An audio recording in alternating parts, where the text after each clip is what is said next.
PS న్యూస్కి స్వాగతం. ప్రజాసేవ మా లక్ష్యం. నేను మీ ఎల్పిఎస్.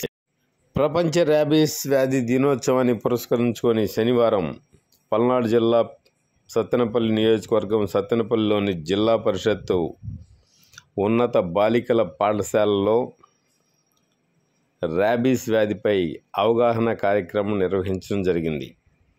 సత్తెనపల్లిలోని వెటర్నరీ హాస్పిటల్ వైద్యాధికారి డాక్టర్ ఎం శ్రీనివాసరావు విద్యార్థులను ఉద్దేశించి ర్యాబీస్ వ్యాధి చికిత్స విధానంపై అవగాహన కార్యక్రమాన్ని నిర్వహించారు.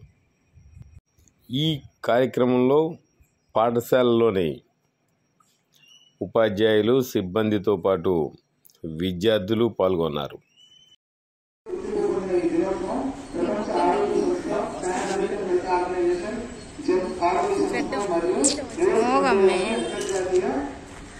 మానవ మరియు పశు వైద్య ఆరోగ్య సంస్థ ఆమోదించబడింది. లూయిస్ క్యాన్సర్ జ్ఞాపకార్థంగా ఆయన మరణించిన రోజైన 28 సెప్టెంబర్ ప్రతి సంవత్సరం ప్రముఖ ర్యాబీస్ దినోత్సవంగా జరుగుతుంది. ఈయన ప్రముఖ ఫ్రెంచ్ జీవశాస్త్రవేత్త. వ్యాధులకు కారణం సూక్ష్మ క్రిములని కనుగొని రోగ నివారణ మరియు ప్రయోగ నివారణకు కాస్త భాగం వేశారు.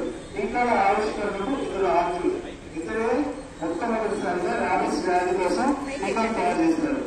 తన స్నేహితుల ద్వారా మొట్టమొదటి సమర్థవంతమైన ర్యాబీస్ వ్యాక్సిన్ అభివృద్ధి చేశారు. మనుషులు మరియు జంతువులపై ర్యాబీస్ ప్రభావం గురించి అవగాహన పెంచడం కోసం ర్యాబీస్ వ్యాధి నివారణ చర్యలు చేపట్టడం ప్రపంచ ర్యాబీస్ దినోత్సవం ముఖ్య ఉద్దేశం. ర్యాబీస్ అనేది ర్యాబ్ వైరస్ అనే కుటుంబానికి చెందింది.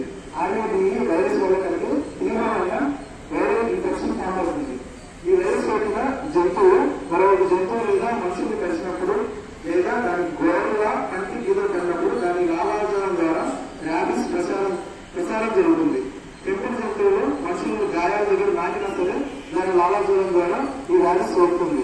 ఇది కుక్కల ద్వారా ఎక్కువగా వ్యాప్తి చెందుతుంది. ఈ వ్యాధి సోకిన వ్యక్తి మెదడు మరియు నాడీ వ్యవస్థ ప్రభావితం చెందుతాయి.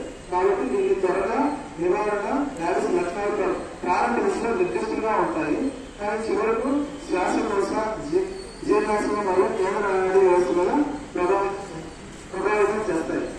ర్యాబీస్ వ్యాక్సిన్ ను చంపబడిన ర్యాబీస్ వైరస్ నుండి అభివృద్ధి చేశారు. ర్యాబీస్ ప్రీ ఎక్స్పోజర్ టీకా ఈ క్రింది నిర్వహించబడే 3 మోతాదుల ద్వారా కలిగి ఉంటుంది. డోస్ 1 తగిన విధంగా, డోస్ 2 7 రోజుల తర్వాత, డోస్ 3 21 రోజులు మరియు 25 రోజుల తర్వాత.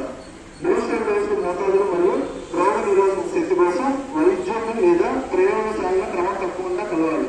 మానవులుగా అయితే ర్యాబీస్ టీకాలు 4 మోతాదులు అందుకుంటారు. వెంటనే 1 డోసు, తర్వాత 3 మరియు 7 మరియు 14 రోజుల్లో మరో 3 డోసులు. Thank you sir.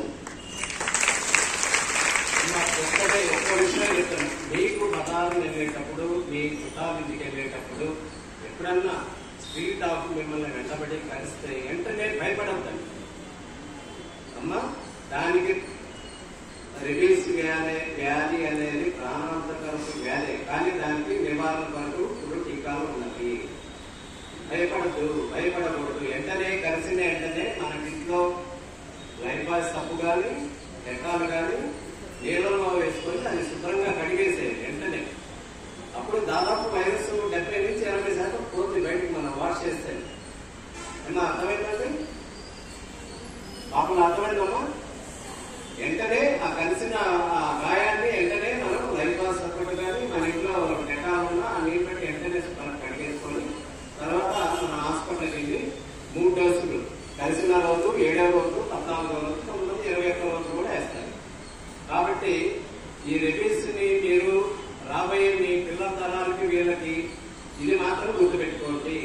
మీరు పెంపుడు జంతువులంటే కుక్కలు కానీ పిల్లులు కానీ అవి గీరినా కలిసినా మీ చర్మం మీద రక్తం వచ్చినప్పుడు అశ్రద్ధ చేయవద్దు.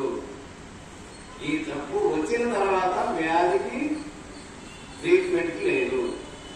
ఈ జబ్బు వచ్చిన తర్వాత ట్రీట్మెంట్ అనేది లేదు, కానీ ఈ జబ్బు రాకుండా టీకాలు ఉన్నాయి. మీ కుక్కలకి, మీ పెంపుడు పిల్లులకి చేయించండి. దయచేసి జాగ్రత్తగా ఉండండి. భావిపోతున్న ప్రజామణులకి ఆ యొక్క ఉదయపూర్వక నమస్కారాలు. Thank you. గారికి కూడా చాలా చాలా ధన్యవాదాలు తెలుపుతున్నాను madam. Thank you very much.